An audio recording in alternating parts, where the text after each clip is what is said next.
My wife suddenly started smiling at her phone again. Not hiding it, not acting suspicious, just smiling. At first I thought maybe things were finally getting better between us. Then one night I saw the name she kept texting, and I honestly wish I never looked. My name is Ryan Miller, and I live in Seattle. My wife Emily and I had been married for 8 years. Nothing about our marriage looked broken. No constant fighting. No dramatic arguments. Just work, bills, grocery shopping, and normal life. We had routines, Friday takeout, Sunday movies, small things. The kind of things you stop appreciating until something changes. Around 6 months ago, Emily started acting happier. At first, I thought it was a good thing. She laughed more, started dressing up more, even began texting me during work again. Random messages like, "Hope your day is going okay." Honestly, I loved it, because after years together, relationships become predictable.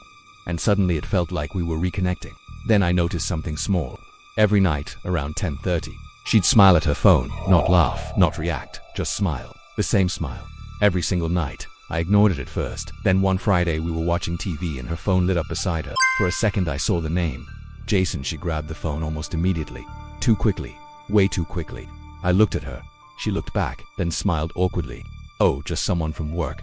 I didn't confront her, I just started paying attention. Over the next week I noticed little things.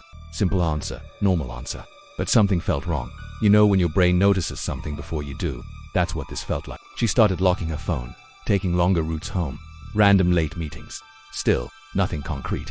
Then one night I woke up around 2 a.m. Emily wasn't beside me. I walked downstairs. The kitchen light was on, and there she was, sitting alone, crying, holding her phone. I almost walked in. Then I heard her whisper, "I missed you too." My stomach dropped instantly. I felt sick, because suddenly all those little things connected. Jason, the smiling, the late nights, everything. I walked back upstairs.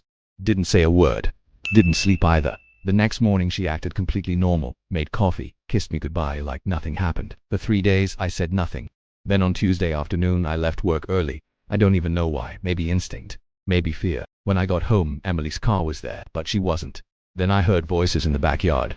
I walked quietly toward the window and saw Emily sitting outside, talking to a man. I couldn't see his face, but she was crying again. My hand started shaking because at that moment, I already believed I knew the truth. Then the guy stood up, turned around and boasted it wasn't Jason, it was her older brother. Her brother Daniel, the same brother she hadn't spoken to in almost 12 years. I just stood there confused, completely confused. Later that night, Emily finally told me everything. Jason wasn't another man. Jason was Daniel's son, her nephew. Years ago, Emily's family had a huge fight. Bad enough that everyone stopped speaking. Then 3 months earlier, Daniel found her online. He had stage 4 cancer.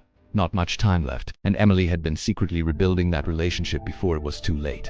She hid it because she was ashamed. Ashamed that family problems got so bad in the first place.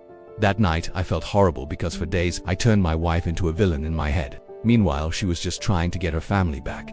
Then Emily looked at me crying and asked, "Did you think I was cheating?" I stayed quiet, because honestly, I did. And that silence answered for me.